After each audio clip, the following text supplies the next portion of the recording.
Hola, Mindfactors, ¿cómo estáis? Hola, Mindfactors, ¿cómo estáis? Vamos a anunciar 3 cosas. La primera, al finalizar este programa, en la parte final, vamos a hacer un concurso. ¿Te apetece el concurso? Vale. Para presentar el concurso, Alberto Espinosa y un servidor vamos a hacer una mierda muy gorda. Correcto. Pero muy gorda. Pero gordísima. Muy gorda. Gordísima, gordísima. Y la tercera es que el concurso tiene no solo un premio, tiene doble premio. ¿Queréis un premio? ¿Sí? ¿Queréis un premio? ¿Sí? ¿Queréis que me levante a por el premio? ¡Me voy a levantar a por el premio! Venga, voy para allá. Vamos para allá. Lo he tenido que dejar a buen recaudo. Ahora vengo, segundito. Vais a flipar. Vais a flipar. ¿Me puedes dar el premio, por favor, que tenemos guardado aquí? Ahí debajo. Sí, un segundito, nada, esto es... vete contando algo, Espi, mientras, yo qué sé. No sé qué queréis que os cuente, Sí, pero nada. cuando saque lo que tiene ahí vais a alucinar. O sea, creo que... Aquí. Nada, me la... May- ¡Oy! ¡Qué menuda preciosidad! desgracia. Ahí está, con esta me vale, no te preocupes. Sí, Yo gracias. creo que ya lo han visto. Sí, ya la han visto, ¿no? Sí. Bueno, por si alguien no lo ha visto... ¡Ay, que se cae! Madre mía, no pasa nada. Necesitas ayuda, Muchas Fran. gracias. Aquí tenemos 8 maravillosas latas de... ¡Veneno! Cruz ¡De Campo.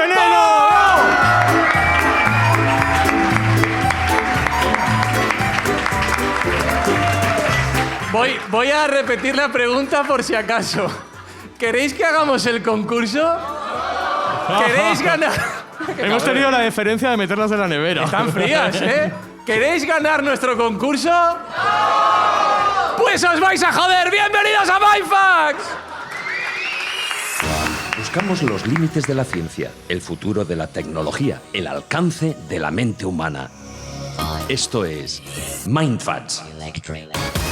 Bienvenidos a Mindfacts, donde cada semana buscamos los límites de la ciencia, de la tecnología y de la falta de respeto al público que viene a vernos. Un aplauso enorme para vosotros, por favor.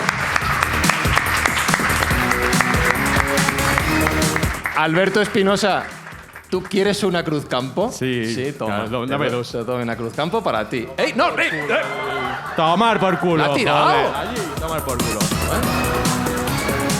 Dame Jesús. otra, dame otra. Pero, tío... Jesús Callejo, ¿quieres una Cruz Campo? Sí, por supuesto. Sí, toma. A ver qué Esto haces es con publicidad ella. inversa, ¿eh? Eso también ayuda a la Espera, marca. Toma, una Cruz Campo para ti. Ahí está. Es la mejor forma de comparar. ¿La vas a beber? No, tengo águila. Ah, vale. Sergio Cordero, ¿quieres una Cruz Yo Campo? sí, claro que sí, ¿Quieres claro una que Cruz sí. Campo? Toma una Cruz Campo para ti. Que te vas a poner malo, Sergio. ¿Qué no vas a me hacer con metas ella? ¿La vas a abrir o qué? Voy a hacer lo que hacen en la Fórmula 1 cuando ganan. No, que sea tu cabrón.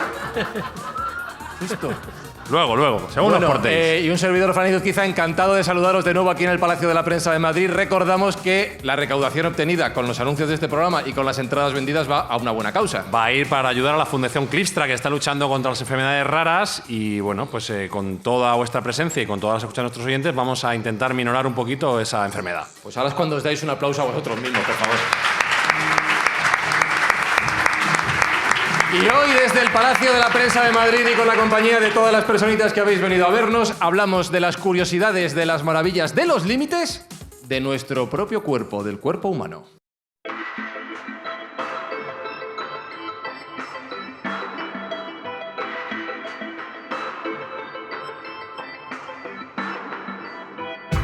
Porque vamos a contar cosas que os van a dejar patidifusos y que os vais a mirar al espejo y vais a decir, pero ¿de verdad todo esto está dentro de nosotros mismos? Y es algo que el ser humano se lleva preguntando, Jesús, desde que tenemos conciencia de nuestro propio cuerpo y nuestra propia existencia. ¿Qué hay dentro de esta piel, de esta carcasa que nos mantiene vivos y que desconocemos tanto o desconocíamos tanto? Desconocíamos muchísimo más antes también por cuestiones de prejuicios, de superstición y sobre todo de religión, porque se prohibía hacer autopsias, se prohibía hacer, pues eso, lo que ahora más o menos nos permite conocer cómo funciona esta gran máquina que se llama el ser humano. Ojo, porque esto también sirve para cualquier otro animal. O sea, hay animales que son perfectos en su diseño, ¿no? Desde una mosca hasta un albatros. Lo que pasa que, bueno, el ser humano es lo más cerca que tenemos y, por supuesto, nos interesa conocernos. Pero este conocimiento que tenemos exhaustivo no era lo habitual, porque al no permitir la Iglesia, sea la que fuera, el abrir un cuerpo para ver lo que había por dentro, pues eso, evidentemente hubo gente que moría. ¿Te acuerdas un poco lo del famoso cólico miserere, ¿no? Muchas veces era peritonitis, era por una apendicitis, que se podría curar, bueno, si quitabas la parte que sobraba, pero que al final pues se convertía pues, en una septicemia, se convertía en una peritonitis y al final moría. ¿Cómo moría? Pues cólico miserere, que es lo que se decía en mi pueblo. Y entonces estoy hablando de hasta muy entrado el siglo XX. Claro. O sea, que no estamos hablando de la época del médico, por ejemplo, de la película y de la novela, ¿no? Sino que eso ha sido una progresión. Pero esa progresión, ya te digo, siempre estaba muy limitada un poco por los conocimientos científicos, que era la prueba y error. En fin, ¿sabes dónde más se avanza en los conocimientos científicos? En las guerras. Las batallas. Porque tienes un montón de cadáveres cadáveres para probar, claro. Decir, al que le han amputado una pierna, al que tiene una herida en el ojo, pues en fin, no te queda más remedio que hacer lo que sea y ahí se va aprendiendo. Pero sobre todo cuando no había tantos tapujos a la hora de diseccionar un cadáver o de analizar un poco por dentro lo que había. Y ahí, curiosamente, los cristianos, dentro de esas religiones, quedaron un poco relegados, a diferencia de los árabes o de los judíos, que fueron los mejores médicos que había en época antigua. Estoy hablando de toda la época medieval, ni más ni menos que 1000 años, hasta que llega el Renacimiento. El Renacimiento, con la Edad Moderna, se produce un impulso, es donde se crean también los hospitales. Es decir, que esto que ahora consideramos que es tan normal, como es un sanatorio, como es un hospital público, no fue tan normal porque solo era algo muy privativo de la gente, en fin, que tenía pasta, de la nobleza, del reinado, del sitio que fuera, y sobre todo porque si no tenías dinero no tenías la capacidad de conseguir a un médico eficaz. Y los médicos tampoco tenían ese nombre, porque normalmente eran sacamuelas, es decir, te sacaban una muela, te curaban una enfermedad del oído o sencillamente te hacían lo que podían con hierbas, con imposición de manos, y ahí surge un poco la diferencia entre lo que era la medicina y el curanderismo, que durante bastante tiempo estuvieron compartiendo territorio, igual que pasaba con la astronomía y la astrología, lo mismo que pasaba con la alquimia o con la química. Es decir, los grandes curanderos del momento eran los médicos que propiciaron el avance en cirugía, en anatomía y, por supuesto, en todo lo que actualmente sabemos. Por mencionar algunos ejemplos de hitos y pueblos que avanzaron en el conocimiento del cuerpo humano, por ejemplo, los egipcios hicieron grandes avances, ¿no? También. Sí, claro, cuando más atrás vamos, es verdad que se habla mucho de los egipcios porque, bueno, tenemos muchísima documentación, pero tampoco habría que olvidar la medicina ayurvédica, por ejemplo, de la India, ¿no? De la que también somos muy herederos y también utilizaban remedios muy naturales para intentar curar, porque, bueno, siempre se hablaba de que las enfermedades eran psicosomáticas, es decir, que muchas veces se producía el efecto físico, pero a raíz de un problema psicológico o mental que tenía el paciente, y eso la medicina ayurvédica, te estoy hablando de hace más de 3000 años, ya lo tenía claro. Pero es cierto que con los egipcios tenemos muchísima más documentación y ellos tenían un conocimiento anatómico y con unas técnicas quirúrgicas muy avanzadas. También es verdad que al momificar, te acuerdas que se le quitaban unas cuantas vísceras, se conocía muy bien cómo era alguien por dentro, que fuera un faraón, que es al que se le hacía, un faraón o un sumo sacerdote. Y eso propició que el conocimiento médico fuera muy avanzado. Lo sabemos gracias sobre todo a dos papiros, ¿no? Sabes que esa información, y una vez que descubrimos y desciframos la piedra Rosetta, pues nos da muchísima información. Uno es el papiro Evers y el otro es el papiro Smith, ¿no?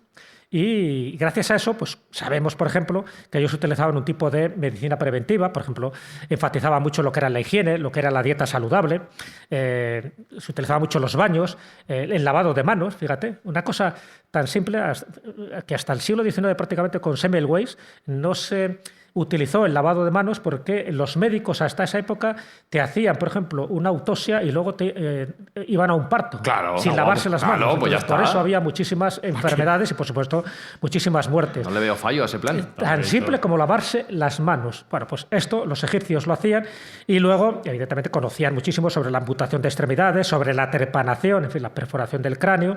Se sabe, por ejemplo, que hacían prótesis de dedos, cual es también muy llamativo, ¿no? Operación de cataratas, arreglos de dientes desgastados, en fin, multitud de cosas de este tipo. De hecho, la gente que habéis estado en Egipto, los que pensáis ir dentro de poco, fijaros en uno de los templos que la gente visita, pero que no se da cuenta, es el templo de Komombo. El templo de Komombo es un templo dual, está dedicado a dos divinidades. Bueno, pues una de las divinidades tiene que ver con la medicina y en las paredes, dentro de esos bajorrelieves que tienen las paredes, está reflejado todo un instrumental quirúrgico de la época. O sea, las pinzas, en fin, todos los utensilios que se utilizaban para distintas operaciones, sean trepanaciones o no, de la persona enferma. ¿Que la anestesia la conocían ya o no? Porque me está dando un miedito esto. No, hay que esperar un poco más. Es Vaya, verdad que hombre. A ver, es verdad que ellos Pero tenían... quieres todo, Fran. Ya, tipo joder, de con una esos- trepanación viene bien. Bueno. Te van a abrir la A ver, cabeza y... No era la anestesia tal como la entendemos, porque eso Te pegaban una oficialmente hostia. es un gesto del éter y tal. Pa'lante. Pero no lo olvidemos, no lo olvidemos. Conocían perfectamente lo que eran alcohol. las hierbas medicinales. Ah, perdón. Conocían lo que eran sus principios activos o alcaloides. No lo llamaban así, pero lo sabían. Entonces sabían perfectamente que el paciente qué hierbas tenía que ingerir para que entrara en una especie de estado expandido de conciencia, para que entrara, en fin, una especie de modorra y la operación o el tratamiento fuera menos doloroso. O sea que Ya. no se llamaba anestesia, pero es cierto que podía... Bueno, pues eso. No me convence, ¿eh? No era demasiado eficaz, ¿no? Pero bueno, y luego, por terminar, dentro de las aportaciones del Antiguo Egipto eran las especialidades médicas. Es decir, había médicos que estaban especializados en los ojos, otros que estaban especializados en los dientes, otros eran cirujanos, otros eran ginecólogos. Es decir, que no servían todo para todo, sino que había una cierta Pero has dicho que el especialización. mismo que hacía la autopsia luego iba a un parto. No, pero eso se fue posteriormente. No estás atento, Fran, Ya no te digo, estás hasta el atento. siglo XIX. Un negativo. Escúchame, no, hablando del cole, y gracias por decir eso. ¿Puedes enseñar, Jesús Callejo, al público los apuntes que te has preparado? Que es que esto me encanta siempre que lo enseñe. Mira, por favor. ¡Mira, qué bonito! Ese esquema de tomar apuntes en clase, un aplauso para Jesús, que es que se lo ocurra de verdad. Y vengo yo luego a no escucharle. Ya, tío, es que... ¿Eh? Es que no te entiendo. No tengo perdón. Está hablando de los egipcios. Los egipcios eran especialistas. Había oculista, dentista, ginecólogo. Sí. Y lo otro es, ya a posteriori, que no se lavaban las putas O sea, manos. pero que tío. ha empezado Que después iba a y luego iba operar a un antes. pavo, o sea, Ah. y entonces al siguiente, venga. Pero ellos sí se lavaban las manos. Sí, esto sí, Ah, esto vale, sí. vale. Voy a seguir avanzando en el tiempo. Sergio, has traído la foto de este señor no que se morían. estamos... ¿Eh? Luego no se morían. Claro, eran inmortales. Este señor que está proyectando la foto... Este ¿quién es? señor se supone que es Galeno. Se supone que es Se Galeno. supone, ¿no? Que es Galeno. No, tampoco teníamos claro que fuera su retrato exacto, pero sí pensamos que sí. Aquí en este podcast, aunque sea un podcast de futurología, somos muy amantes de la cultura clásica. Y la medicina tiene sus raíces en la cultura clásica. Somos un podcast de futurología. Lo que digas, Sergio. Eso me Yo asona. lo que estoy pensando es que Galeno tiene un torrao como el tuyo, tío. Menudo melón. Hostia. No le cabe un casco de eso ni puesto así. Bueno, en el mundo clásico el nombre principal es Galeno junto con Hipócrates. Vamos primero por orden cronológico a Hipócrates, que es del siglo V a.C. Nos emplazamos en la Grecia clásica y por primera vez él y su escuela sientan las bases de la medicina al rechazar que la creencia de que las enfermedades son un castigo divino o un fenómeno religioso. Empieza a poner ciertas bases científicas. Tan importante fue que todavía se realiza el juramento hipocrático, o sea, que está presente en nuestros días. Sí, sí. Al proponer que la salud y la enfermedad tenían unas causas naturales, pues empiezan a tener un razonamiento clínico, una observación de las enfermedades y sus causas, que, bueno, en base a la observación y la experiencia, pues empieza a poner las bases de la medicina moderna. Y ellos tenían una teoría que era la teoría de los humores, no como el que hacemos aquí, sino humores del cuerpo, que estaba compuesto por 4 humores: la sangre, la flema, la bilis amarilla y la bilis negra. Y su equilibrio pues determinaba la salud, que en cierto modo también tiene algo que ver con la medicina ayurvédica, como bien ha dicho Jesús, que también podría tener una correlación, o la medicina china, que también podría tener, en cierto modo, algún comparativo. Esta teoría, por supuesto, fue luego superada, ¿no? Y ya quedó muy atrás, pero fue un marco conceptual principal para las bases de la medicina moderna durante la Antigüedad y de la Edad Media. Tenían una serie de limitaciones, como bien ha dicho Jesús, puesto que para ellos estaba prohibido la disección de humanos. No podían diseccionar humanos por un ámbito religioso y cultural que lo prohibía, lo hacían tabú. Entonces eso dificultaba muchísimo el conocimiento de la anatomía más esencial.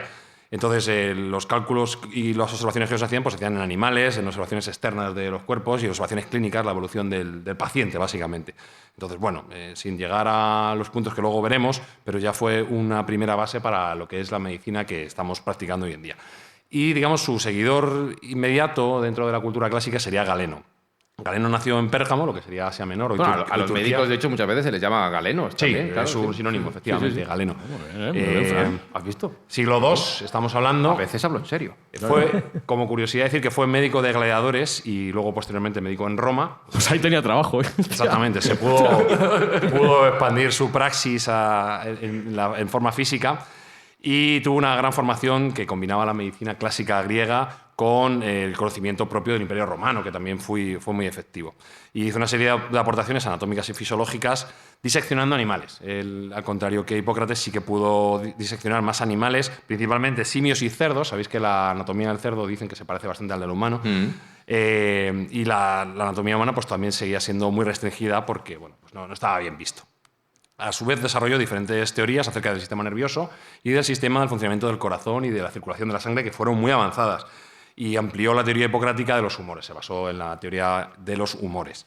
Al no tener la capacidad de diseccionar humanos, pues cometieron errores, imprecisiones, describiendo estructuras óseas que no correspondían, vasculares sobre todo, pues que no eran exactamente iguales. Un simio no es igual que un humano, en algunos casos sí, pero generalmente no. Y pese a todos estos errores, su obra continuó casi intacta hasta la Edad Media, donde ya pues, hay una revolución un poco mayor en cuanto a las instituciones académicas que avanzan, principalmente, como bien ha comentado Jesús, en los ámbitos no cristianos. Claro. Hablabas del problema de no poder diseccionar cuerpos humanos. Jesús hacía mención a la capacidad de hacerlo cuando ya ha fallecido esa persona, y aquí viene un esguince mental. ¿Cómo es esto, Jesús, de que las primeras autopsias, más o menos modernas, se hicieron en un monasterio? ¿Qué pinta un monasterio en todo esto? Sí, además el monasterio de Guadalupe, sí. Es un dato muy poco conocido, pero muy sorprendente, porque el monasterio de Guadalupe no es un centro de peregrinación religiosa, evidentemente, y lo es, y además de ahí surge muchísimas de las advocaciones que hay en Sudamérica de la Virgen de Guadalupe, surgen de ahí precisamente por la Virgen de Guadalupe, que también tuvo pues, una aparición bastante sobrenatural. Pero como el lugar, además es curioso porque primero surge el monasterio a raíz de la aparición y luego surge el pueblo. O sea que otra vez es al revés, hay un pueblo y luego está el monasterio. Para que veas la importancia que tuvo aquello, ¿no? Y mucha gente iba allí, y sobre todo peregrinos, y peregrinos que estaban enfermos intentando buscar una curación sobrenatural, una curación milagrosa en aquel caso. No la obtenía, pero sí eso propició por una especie como de imán para que muchos médicos fueran allí. Tenían pacientes, pues muchos y muy baratos. ¿Qué ocurre? Que allí es donde surge una de las primeras grandes escuelas de medicina en España. Estoy hablando ya desde el siglo XIV, pero es en el XV y XVI cuando más florece, es decir, cuando termina la Edad Media, cuando empieza ya un poco el Renacimiento, y además con muchísimos médicos españoles importantísimos en aquel momento que aportaron mucho al avance de la medicina, y luego si quieres te comento alguno. Pero en el caso de esta alta medicina que se practicaba en el monasterio de Guadalupe, de hecho, fíjate que había ya 2 hospitales, uno dedicado solo a hombres y otro a mujeres, ya había una especialización. Había uno específicamente destinado para la sífilis, porque era una enfermedad terrorífica. ¿Un hospital entero para la sífilis? Sí, exclusivamente por eso, porque se dieron cuenta de que efectivamente muchísima gente, cuando hablamos de sífilis, gonorrea, en fin, cualquier enfermedad de transmisión sexual, muchísimas, aparte de las demás enfermedades, pero ya había también esa especialización, ¿no? Y con grandes médicos que estaban allí. De hecho, se sabe, por ejemplo, que la Universidad de Extremadura, el germen estaría en este monasterio de Guadalupe.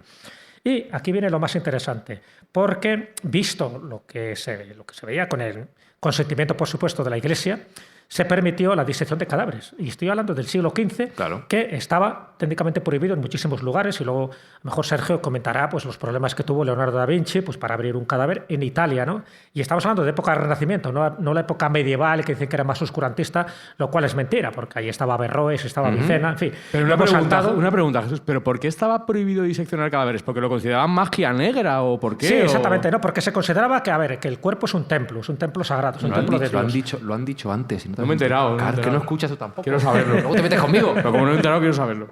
Y era un poco como profanar el templo de Dios. Claro. Entonces, cuando alguien moría, tú no lo podías abrir. Era un designio de Dios. Ten en cuenta que muchas veces en aquella época se pensaba que la enfermedad era por un castigo, era por algo que tú habías hecho mal. Entonces Dios te castigaba con una enfermedad determinada. Por lo tanto, tú no averigües por qué has muerto. Si te morías a tomar por culo. Algo has hecho. Te jodes. Eras malo. Eso. Vale. Esto es lo que hizo la gran medicina, por ejemplo, de Averroes, de Avicena, en fin, de todos los médicos musulmanes y también de los judíos, ¿no? Como Hasdain y Saprut, que fue uno de los grandes médicos judíos de la época califal, de Ramán III. Bueno, pues se quitó un poco ese tipo de superstición. Es decir, se podía abrir el cuerpo cuando las circunstancias fueran las necesarias. Entonces hubo una especie como de dispensa papal para que en el monasterio de Guadalupe, donde ya estaban estos hospitales y además estaban funcionando bien, se pudiera diseccionar un cadáver de un peregrino, por supuesto que no se sabía quién era. Entonces no había que pedir permiso de nadie. Era como alguien anónimo que había ofrecido generosamente su cuerpo a la ciencia. Sí, quieras o no. Entonces eso se permitió a partir del siglo XV, te estoy hablando. Y lo interesante de todo esto, uno de los grandes médicos que hubo en aquella época es Andrés Laguna. Andrés Laguna, en fin, muy desconocido, pero alguien que hizo un trabajo tremendo. Por ejemplo, fue el que tradujo el Dioscórides, que era también un poco como el breviario más importante de medicina que había en aquella época. Y lo que se comenta dentro de esa biografía que se hizo de Andrés Laguna es que él llegó a tratar con éxito ciertos problemas infecciosos a base de queso fermentado.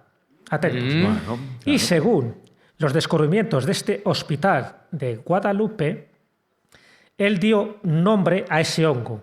Y el nombre que le dio fue Penicillium notatum. Anda. Es decir, el mismo nombre y por otras circunstancias y por otras vías que fue lo que descubrió Alexander Fleming, que fue un antibiótico, la penicilina, en el año 1928. Y el nombre que le dio es el que ya le había registrado Andrés Laguna en el siglo XVI. Qué curioso. Este tipo de datos que pasan desapercibidos es un poco, en fin, la importancia que ha tenido la medicina española en aquella época, precisamente por ese tipo de adelantos. Así que son pequeños datos para que os deis cuenta que el monasterio de Guadalupe, además de centro de peregrinación, además de ser uno de los epicentros religiosos de Extremadura, era un lugar donde la medicina se practicaba y la cirugía a alto nivel. Joder, si yo soy Jesús Callejo, después de decir eso, cojo el micrófono y hago un drop No, de es micro. que un aplauso para Jesús Callejo, por favor. O sea,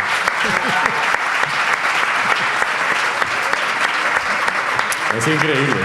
Bárbaro. Sergio, Jesús hacía mención a Leonardo da Vinci, que evidentemente no podemos obviarle en este recorrido histórico. Sí, vamos a hacer unas pinceladas muy breves porque el tiempo nos apremia. Si alguien quiere saber más, recomiendo una escóbula con Cristian Gálvez, que fue una masterclass en Leonardo da Vinci y que fue tremendamente educativa. Leonardo, como todo el mundo sabe, pues es un hombre del Renacimiento, es el epítome del máximo conocimiento, era ingeniero, era pintor, tenía pues un polímata en toda su extensión. Y una de sus labores fue la de anatomista, quizá más desconocida, no fue tan clara, pero ya era muy visionaria, muy avanzada en ese momento, pese a que todavía pesaban los obstáculos religiosos y culturales que dificultaban las disecciones, como bien ha dicho Jesús, todavía no estaba bien visto la disección humana. Sin embargo, él parece ser que tenía acceso al Hospital de Santa María la Nueva, donde sí que podía haber realizado esa serie de disecciones. Y como tenía esa capacidad de dibujo tan tremenda, tan realista, pues hizo una serie de grabados y de dibujos en los cuales pues, perfectísimamente se podía contemplar la anatomía humana en su máximo esplendor. Y aquí he querido traer como ejemplo al hombre de Vitruvio, que es la imagen que estamos viendo, que es uno de sus dibujos más famosos, que data del 1490 y que, bueno, pues para el que no lo haya visto, quien esté escuchando, pues es un hombre con los brazos extendidos en distintas posiciones, incardinado en un círculo y en un cuadrado. Está basado en los escritos de Marco Vitruvio Polión, que fue un arquitecto romano del siglo I a.C. En su tratado de arquitectura describió las proporciones del cuerpo humano, cómo la perfección del cuerpo humano se relacionaba también con la arquitectura. Entonces, según Vitruvio, el cuerpo podía encajar armoniosamente en las figuras geométricas de la naturaleza, como podemos ver en el caso del círculo y del cuadrado. Y como en un pequeño análisis así muy rápido, podemos ver que la altura del hombre de Vitruvio es exactamente igual a la envergadura de sus brazos, que la cabeza mide 1/8 del total, o sea, hay una relación entre la cabeza y el cuerpo, el ombligo es el centro exacto del cuerpo y la distancia del suelo desde la parte superior de la cabeza es igual al diámetro del círculo en el que está incardinado. Asimismo, el cuadrado pues, simboliza la perfección del ser humano, la metralidad, la estabilidad, y el círculo simbolizaría lo divino. Entonces, bueno, pues hay una auténtica segunda lectura dentro del grabado, ¿no? Porque no solo es anatómicamente perfecto, sino que tiene también unos componentes místicos y más allá del mero grabado, ¿no? Algunos le dan una lectura adicional en la que, como es obvio en el Renacimiento, se coloca al hombre en el centro del universo, que es la clave del Renacimiento, como digo. Entonces, Leonardo, con su obsesión en la ciencia y el arte, pues nos dejó este grabado junto con otros, que parece ser que él estaba preparando un códice de anatomía muy avanzado que no se llegó nunca a realizar, pero del cual hemos visto partes, ¿no? Y bueno, pues el impacto de Leonardo en la anatomía y del hombre de Vitruvio en concreto, pues ha sido tremendo y es una imagen con la cual estamos muy familiarizados. El hombre de Vitruvio que tiene pelazo, ¿eh? Sí, Es heavy. Como curiosidad, alguien dice que podía ser un Javier, autorretrato 80. de Da Vinci. Hay gente que piensa que puede ser un autorretrato. No se sabe a ciencia cierta, pero algunos apuntan en esa dirección.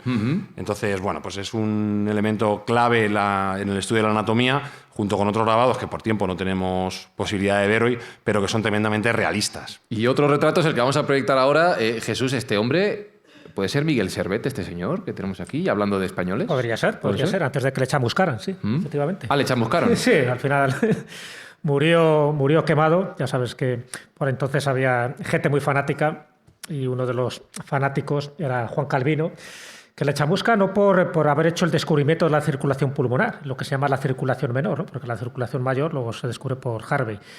Pero él tuvo muchísimas aportaciones dentro de la medicina, evidentemente. El demostrar cómo pasa la sangre por los pulmones para oxigenarse y regresar al corazón, eso fue todo un descubrimiento. Evidentemente tenía que diseccionar cadáveres y tuvo que verlo con sus propios ojos. Pero no fue por ahí, por donde Juan Calvino al final le condena en Ginebra a morir quemado, que era una de las peores ejecuciones que te podías imaginar, ¿no?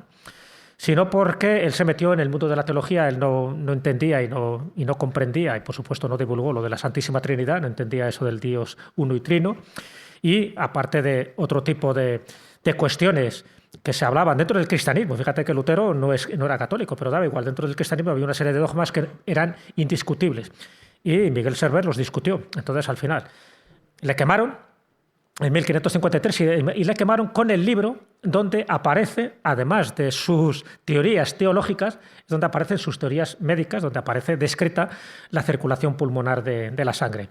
Y lo quemaron justo con el Christianismi Restituto, que era el libro donde se expresa todo esto. O sea, para entonces era muy simbólico. Quemas al hombre y quemas su obra. Entonces, de forma, era como un poco expurgar, ¿no?, sus pecados, porque pensaban que este hombre estaba cometiendo un error. Luego se demostró que efectivamente no cometía ningún error. Claro. Bueno, pues ese fue uno, pero bueno, Andrés Laguna fue otro que también, como os he comentado, aportó muchísimo. El caso de Juan Valverde de Amusco también, una persona interesantísima, porque además fue de los que estableció el idioma español como idioma científico, porque normalmente casi siempre todas estas obras eran o bien en latín, o bien en griego, o luego pues en otro tipo de idiomas como podía ser el inglés o el francés. Entonces el español como que estaba un poco marginado y gracias a estos médicos se potenció. O el caso, por ejemplo, de Juan Fragoso, que escribió la primera monografía sobre medicina legal. O, bueno, Cristóbal Méndez, por ejemplo, el primer tratado de medicina deportiva, donde también se establecía la importancia del ejercicio físico para la salud, etcétera, etcétera. Y ya por ir un poco más lejos, pero solo por aportar pequeños detalles, siempre rescatando del olvido a grandes pioneros que hemos tenido dentro de la medicina. Acabamos de comentar unos cuantos del siglo XVI, dentro del Renacimiento español. Casi siempre se habla de los italianos y de otro tipo de gente.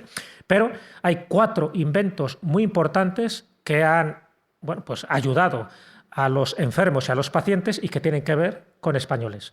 Uno de ellos es la jeringuilla desechable, de Manuel Jalón. Manuel Jalón fue el que inventó la fregona. Eso de siempre ponemos un palo o algo. Efectivamente, Manuel Jalón, este hombre de Logroño, inventó la fregona, pero como era un ingeniero aeronáutico y además oficial del Ejército del Aire, le dio por pensar, porque veía muchos accidentes y sobre todo muchas enfermedades relacionadas con su campo, donde la gente moría precisamente por no tener agujas hipodérmicas desechables. Entonces, aparte de la jeringuilla desechable que le inventa, también hizo lo de las jeringuillas hipodérmicas desechables que se enganchaban a estas jeringas precisamente para aplicar tratamientos parentales, sobre todo. Pero bueno, para que veas un poco la importancia que tuvo. Jeringuilla desechable de un español, la anestesia epidural de otro español, de Fidel Pagés, un hombre que era cirujano militar de Huesca,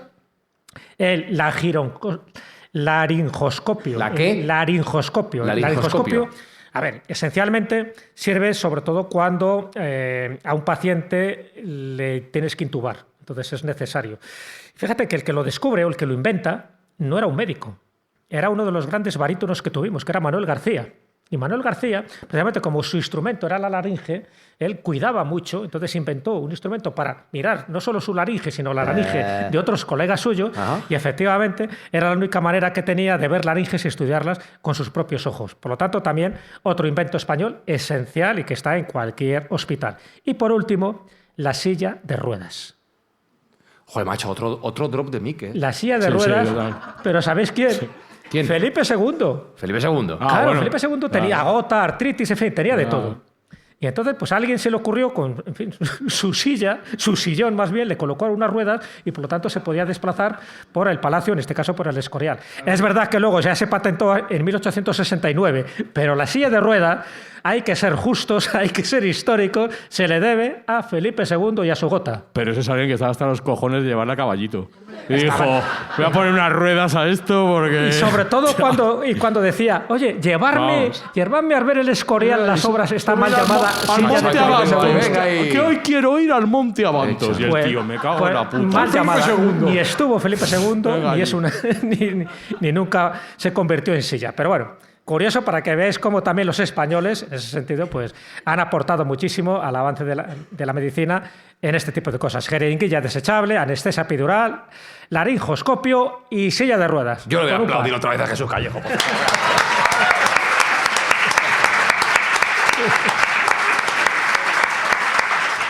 Bueno, y antes de ir con la segunda parte del programa, Espi, llevo un rato pensando en qué pasaría si voy a coger la cruzcampo que has tirado y la abro. Voy. Si lo haces allí... No, aquí cerca. O sea, a mí no me puede tocar. A tu lado. Esa mierda no me puede tocar. Voy a por ella. Vete tirando la música que voy a por ella. Voy a levantarme.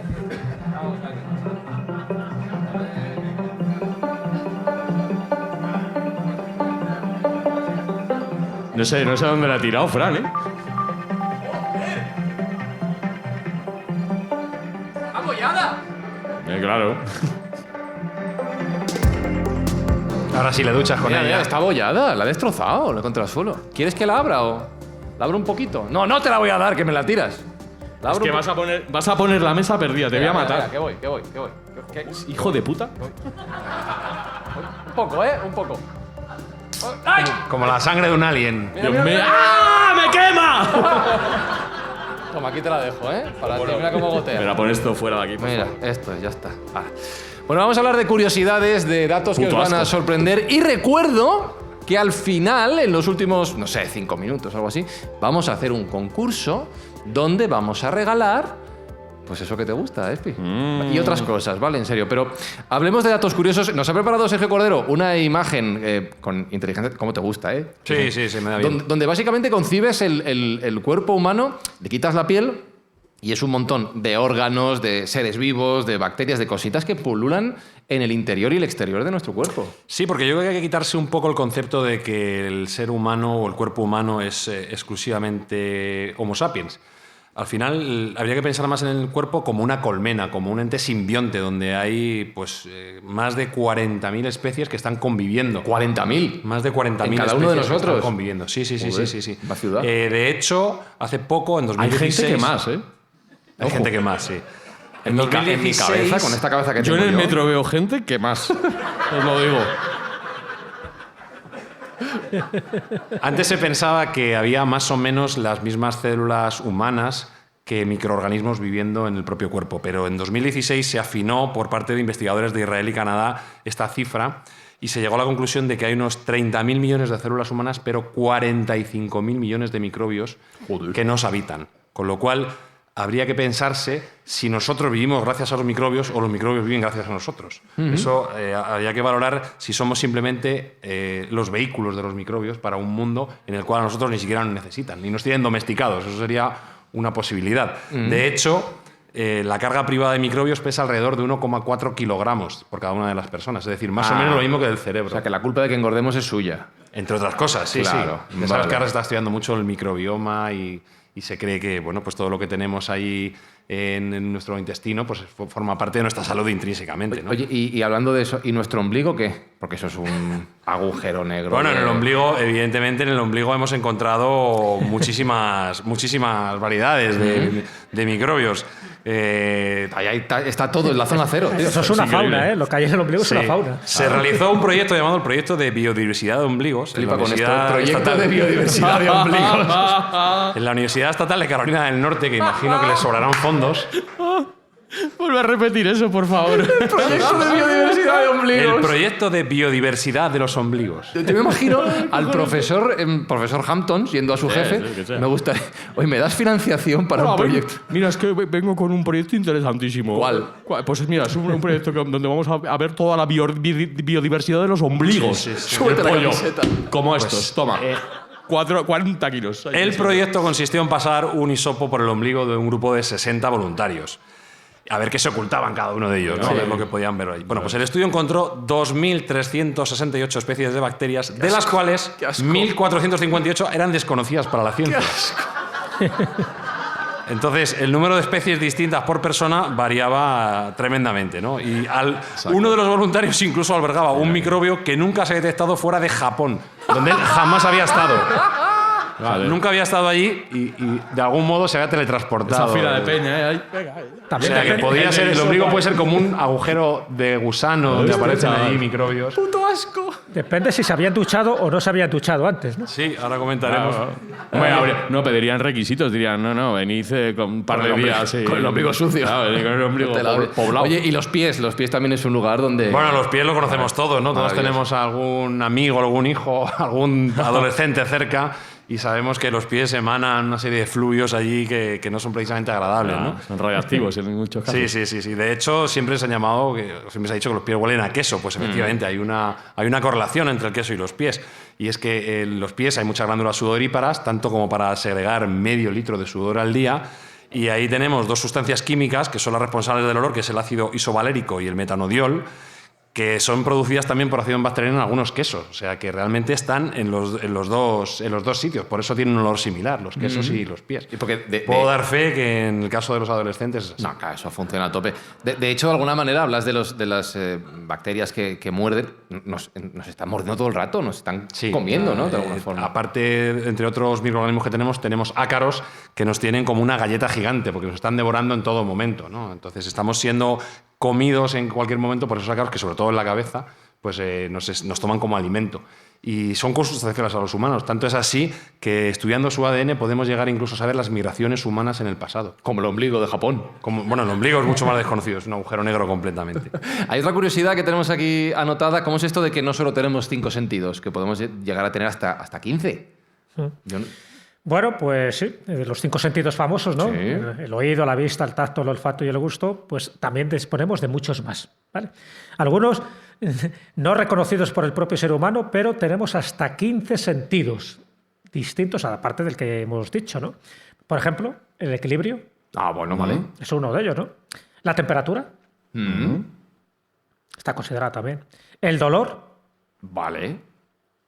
El tiempo, o más bien la sensación del tiempo. Hay gente que tiene ese sentido de que sabe muy bien distinguir cuánto pasa el tiempo y otros, sin embargo, pues parece que están en babia continuamente. Eso también es un sentido.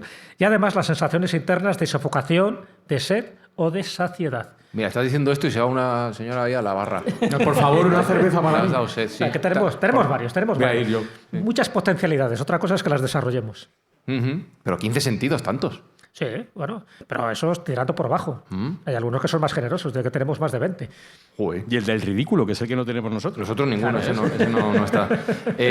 ¿Y cómo hablabas de los ácaros que nos muerden todo el rato, Sergio, especialmente en la cabeza? Eso explica que a algunos les falte más pelo que a otros, tendrán más ácaros que a otros. Y eso es una de las grandes obsesiones de muchos hombres, que es de tener la caída del pelo. Y hay una solución un poco extrema. Tenemos que hablar, Fran, tenemos que hablar tú y yo. Mira, a mí me empieza a cabear. Turquía. Hay dos noticias, una buena y una mala. Vale. La buena es que se ha encontrado una cura para la calvicie. Vale. La mala es que es la castración. Hay que elegir. No me digas, con ese pedazo, cabrón, hazme una donación. Haced lo que queráis. Claro. Hay que elegir. La castración. Sí, lamentablemente. Mira, te traen la cerveza, Sí, tío. nuestra maravillosa Ceres Cool. Muchísimas gracias. Vaya voluntaria guapa. Entonces, la castración. La dihidrotestosterona no entiende de medicamentos a día de hoy. Se puede ralentizar la calvicie, pero no se puede erradicar. Con lo cual, la castración, y no sé si ya a nuestras alturas, tampoco valdría de mucho, pero bueno, podría hacernos algo, Fran. O sea, que estamos fastidiados. Sin embargo, luego el pelo, curiosamente, es tremendamente resistente una vez se cae. Se ha llegado a ver en muchísimas tumbas de milenios que el pelo sigue intacto. O sea, es algo que es complicado. Ya, ahora tengo una pregunta importante. ¿Cómo lo haces tú para tener ese pelazo, Espinosa? Pues no te creas, ya me va la cosa peor, ¿eh? Antes, ¿Va por ahí? Antes era la cosa loca. ¿Pero hablas del pelo o hablas de la castración? No, de castración, no. Eso va bien, ¿no? Creo que no, yo no. Vale. Yo me raparía, no sé, es que vosotros veréis. ¿Antes te rapas que...? ¿Que castrarme? ¿En serio? Por supuesto. Ostras, bueno, mira, tenemos titular. Y dentro de esta cabeza con cada vez menos pelo, lo que hay un cerebro que en algunos casos, como dice el sentido de la vergüenza, funciona mejor o peor. ¿Cuánta información hay en este cerebro humano que tenemos nosotros? El cerebro es una auténtica máquina de almacenar información. Se sabe que en un solo centímetro cúbico de cerebro caben hasta 200 exabytes. ¿Eso es mucho? Toda la producción de películas hechas en la historia. A ti te valdría de poco, porque no has visto ninguna, pero en un solo centímetro cúbico entrarían todas las películas junto con sus trailers. O sea, todo a la vez. Ese no lo tengo yo. Sí. Y bueno, el cerebro, si fuéramos capaces de llenarlo, que eso también es importante, pues podría tener un solo cerebro humano podría tener toda la documentación hecha por la humanidad completamente. El de Jesús Callejo. Exactamente. Ahí tenemos un ejemplo claro. Ahí tenemos un ejemplo. Sí, claro. no, podéis aplaudir, eso es que es verdad. Algunos funcionan mejor que otros, claro. El suyo funciona mucho mejor que el de los demás. El mío, por lo menos. Sí. ¿Y cómo es esto de que hay un mito que dice que solo utilizamos el 10% del potencial de nuestro cerebro? Sí, eso se ha dicho mucho, pero finalmente, después de varios estudios, se ha desechado. Hay gente que lo utiliza muy poco el cerebro, a la vista está, pero no, parece ser que realmente el Podéis cerebro... aplaudir también, sí. Sergio Cordero, que es el putísimo amo también. O sea, No es la gente que viene a Mindfire la que utiliza poco su cerebro, sino otra gente por ahí de otros ámbitos. Pero bueno, sí que parece ser que se ha desechado esa idea de que solo se utiliza el 10% y que en realidad el cerebro humano se utiliza el 100% de las ocasiones en su mayoría.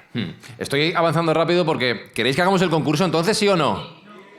Hay división de opiniones. Algunos quieren Cruzcampo, ¿eh? Es que Están cambiando de opinión. vosotros lo veréis.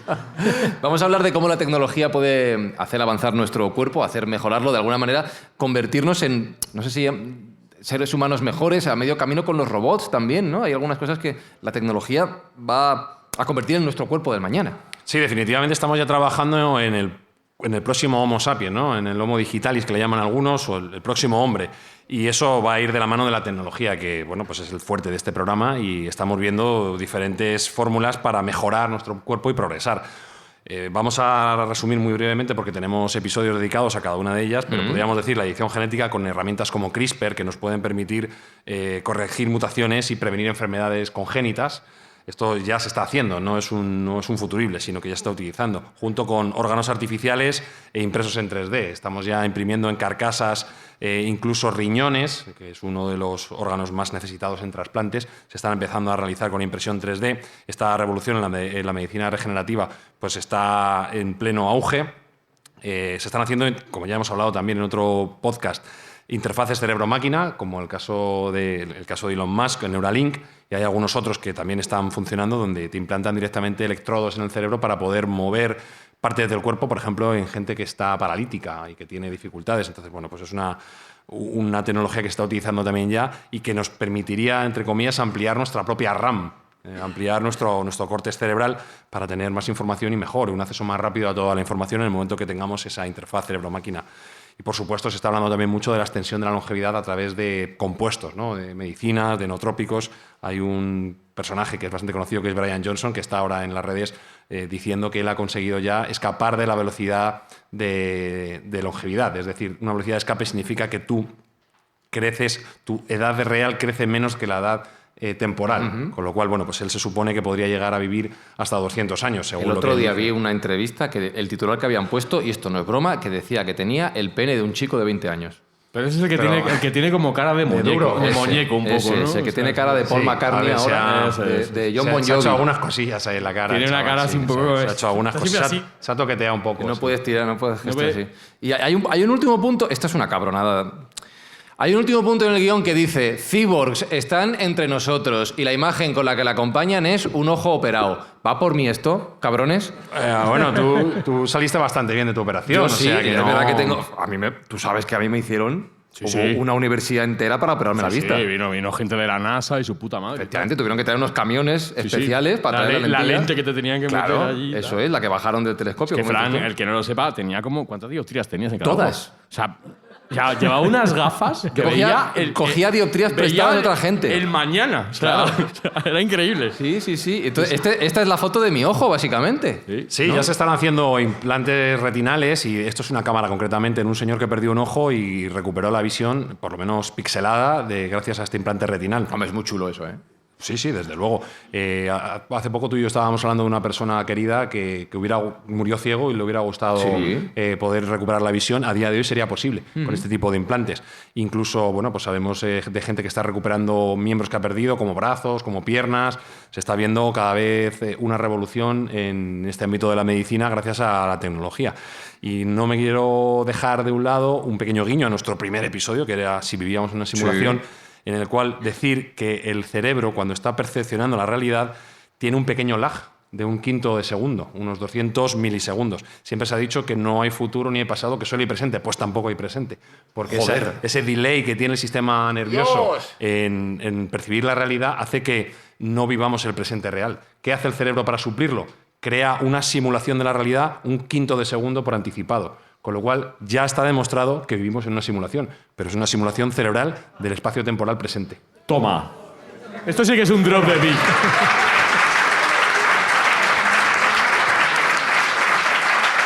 No hay futuro, no hay pasado, no hay presente. ¿Qué hay? Te voy a decir lo que hay ahora. No, la mierda que vamos a hacer Espinosa y yo. O sea, lo has dejado en alto y ahora vamos a tirarlo a lo más bajo. Contamos un poco... Hemos venido a eso, Fran. ¿De qué va la vaina? Vamos a hacer un concurso de Cuéntalo. verdadero o falso, ¿vale? Sergio y Jesús han traído una serie de datos curiosos sobre el cuerpo humano y os vamos a preguntar si son verdaderos o falsos. El concurso se llama Bolsa o Cruzcampo.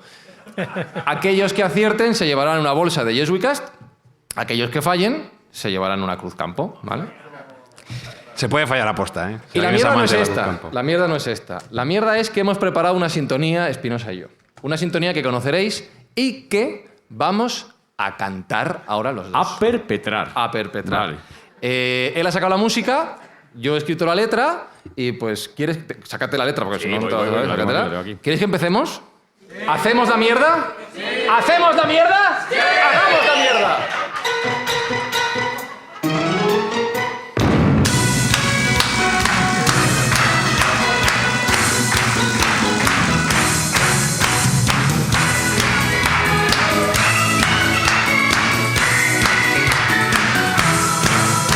Mindfax es un podcast de gente muy lista y de otra que solo viene a joder. Aquí cantan Espinosa y Zuzquiza. Solo dos personas tienen el saber. Si te crees que sabes más que un tal Callejo, este es tu momento para demostrar que no te puede engañar Sergio Cordero. Solo los más listos les podrán ganar. ¡Vamos todos! Bolsa o Cruzcampo, Bolsa o Cruzcampo, atrévete a nuestras preguntas contestar. Bolsa o Cruzcampo, Bolsa o Cruzcampo, acepta el desafío y podrás ganar un gran regalo, la super mega bolsa de los Yes We Cast. Pero si fallas, una Cruzcampo tendrás que probar. ¡Hasta luego!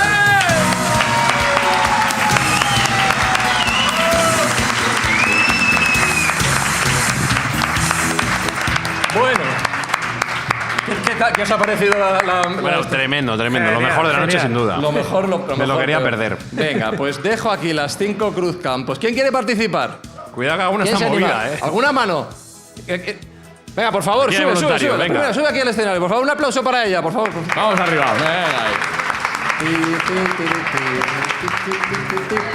Sube, sin miedo. Venga. Sube aquí, claro. Nombre, por favor. Loli. Vale, Loli. ¿Tenéis pregunta para Loli? Sí. Tenemos pregunta. Venga, pues Loli, te van a hacer una pregunta y tienes que contestar verdadero o falso, ¿de acuerdo? Nada más, venga. A ver, la pregunta. Empezamos por la primera. ¿El hueso humano es más duro que el acero?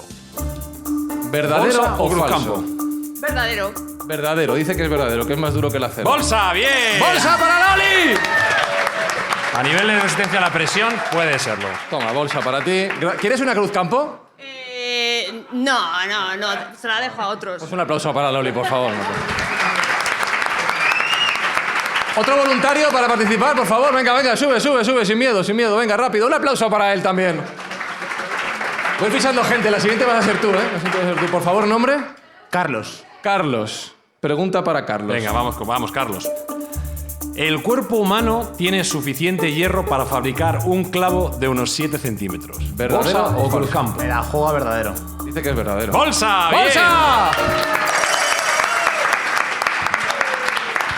Toma tu bolsa. ¿Quieres una Cruzcampo? De recuerdo, sí, hombre. Un aplauso para un valiente, por favor. Hombre, claro que sí. Muchas gracias. Un aplauso grande. ¿Quieres participar tú también? Adelante, venga, aplauso para ella. Vamos. Otra. ¿Quién va a ser el siguiente?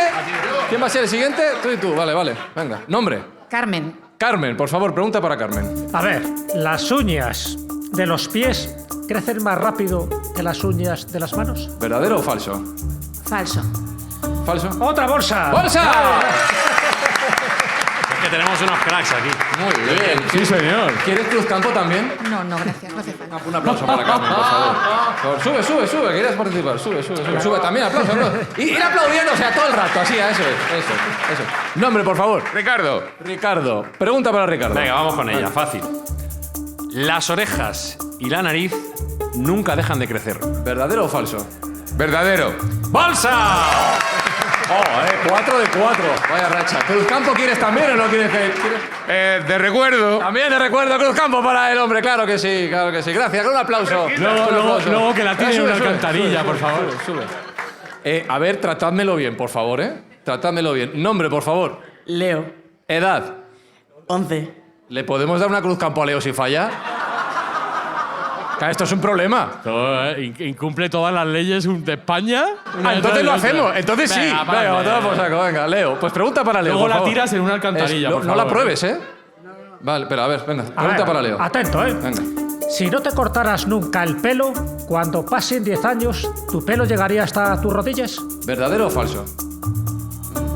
Falso. ¡Bolsa!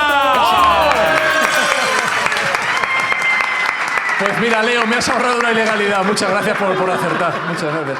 ¿Tenemos más preguntas? ¿Queréis más preguntas? ¿Sí? Venga, ¿Hacemos alguna más hay, Venga, alguna más hay, venga. ¿Quién quiere participar? Venga, ¿quién? Venga, ven aquí. Por un aplauso para Eros. Pero tú también... Nombre. Eros. Edad. 13. A la mierda también. Pero... A ver, este chaval Venga. tiene pinta de listo, no creo que la haga. Pregunta para Eros, por favor. Venga, Eros, vamos con ello. El cerebro humano genera suficiente electricidad para encender una bombilla. ¿Bolsa o Cruzcampo? Venga, ¿es verdadero o es falso? Verdadero. ¡Bolsa para Eros! ¡No puede ser! ¡Todo el mundo acierta! ¡Pero qué listos sois! Toma, bolsa y... Vaya oyentazos. De verdad, un aplauso enorme No para Eros. falla ni una, macho. ¿Cuánta- No he puesto muy fácil. ¿Alguien más quiere arriesgarse? ¿Ya nadie más quiere...? Venga, por aquí un valiente, venga, la última ya. Esta va a ser la última. Mira, al fondo ahí también. Fría, Fran, por ahí Pues al a ver fondo. si alguien más quiere venir, que venga ya, porque esto está quedando largo ya. ¿Eh? A ver, nombre, por favor. Ya con la chapa me vale. Mira, ¿a quién se le ha yo he caído una dicho chapa de que eran Yes las- ¿Nombre? Israel. Israel. ¿Tenemos pregunta para Israel, por favor? Venga, pregunta para Israel. A ver, está muy fácil. Tú has mirado la longitud de tu nariz, ¿no? ¿Es la misma longitud de tu pulgar? ¿La nariz tu mide lo pulgar. mismo que el pulgar? ¿Verdadero o falso? La longitud vertical o horizontal. Israel, no te pongas tiquismiquis, tío. ¡Campo! ¿Verdadero o La falso? base. Yo diría verdadero. Verdadero. Correcto.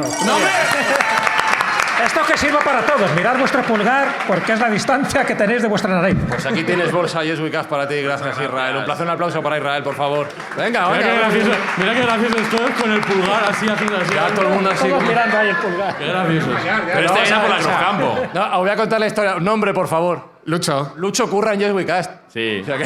Ya tiene bolsa, ya tiene Voy a fallar bolsa. a propósito. Vas a fallar a propósito. quiero una Oye, Cruzcampo. si Lucho consigue fallar a propósito y se lleva la Cruzcampo, dejamos el programa en alto, tío. Ya verás cómo acierto. Por Al final favor. acierto. Venga, por favor, pregunta Venga, para Lucho, no nos venga. dejes mal a Yes We Cast.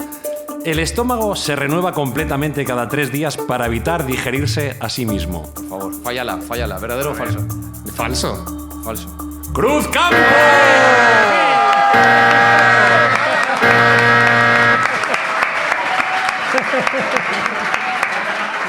Toma todas.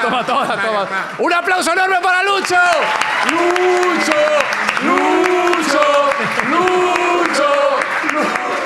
Yo creo que con esto lo dejamos en alto, Espi, y vamos a la parte final del programa porque ya no lo mejoramos. Yo creo que deberías cantar otra vez. Sí, solo faltaba eso. Solo faltaba eso.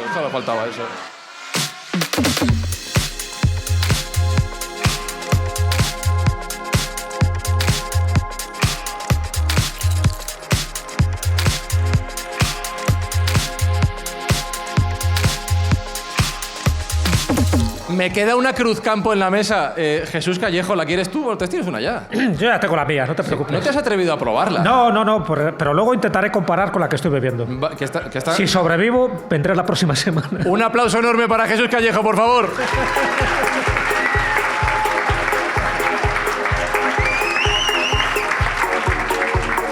Alberto Espinosa, a ti no te lo voy a dar. Bueno, si me la das, tú verás. No te lo voy a Tú dar. verás. No te lo Tú voy a dar. verás. ¿Sabes lo que te van a dar? ¿Qué? Creo que va a ser el mayor aplauso de la noche para ti. Estoy convencido de esto. Un aplauso.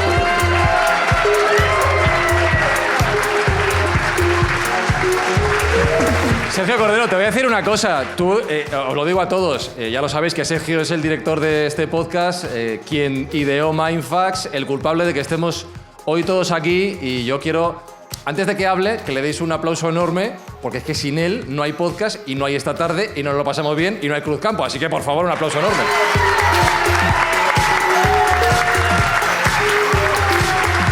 Y Sergio, lo que mola comprobar en persona que hay tanta gente al otro lado de los auriculares cada semana en Mindfax. La verdad que hay mucho cariño. La Cruzcampo es mía! No, dámela. Hay mucho cariño y este podcast realmente no se podía hacer posible sin las 3 personas que tengo a mi lado. Yo solo pongo la tortilla y la cerveza. Y como pongo la cerveza...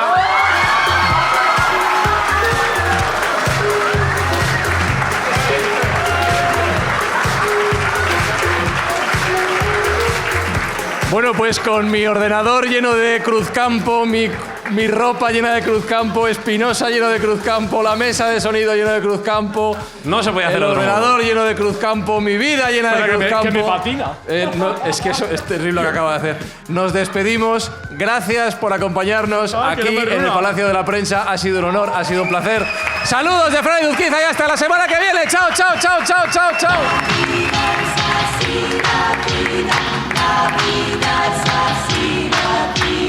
La vida es así, llena de encantos y de emoción. Una flor que se abre en el centro de tu corazón.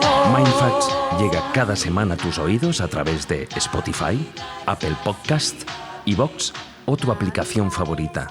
Búscanos en redes sociales. Somos Mindfax.